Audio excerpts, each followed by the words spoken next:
থাইল্যান্ডের নাখন রাচাসীমা প্রদেশে যাত্রীবাহী ট্রেনের উপর ক্রেইন ভেঙে পড়ে অন্তত ২২ জনের মৃত্যু হয়েছে। এছাড়া আহত হয়েছেন আরও ৭৯ জন। বিবিসির এক প্রতিবেদনে এ তথ্য জানানো হয়। প্রতিবেদনে বলা হয়, নাখন রাচাসীমা প্রদেশের বান থানন খোট এলাকায় ১৪ জানুয়ারি বুধবার সকালে এ দুর্ঘটনা ঘটে। ট্রেনের বগির ভেতরে আটকে পড়া যাত্রীদের উদ্ধারে ঘটনাস্থলে উদ্ধারকারী দল কাজ করছে। এখন পর্যন্ত উদ্ধারকারীরা ২২টি মরদেহ উদ্ধার করেছেন বলে জানিয়েছে পুলিশ।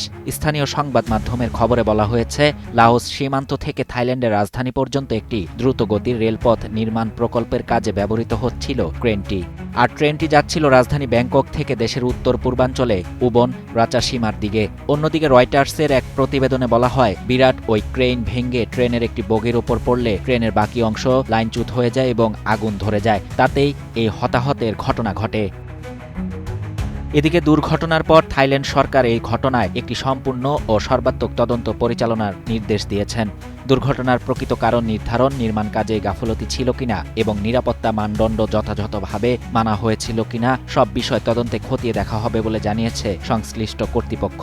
এই দুর্ঘটনায় দেশজুড়ে শোকের ছায়া নেমে এসেছে। আহতদের বিভিন্ন হাসপাতালে ভর্তি করা হয়েছে এবং নিহতদের পরিচয় শনাক্ত ও স্বজনদের জানাতে কাজ করছে প্রশাসন। শাহরিয়ার শাফাত, বাংলা নিউজ 24।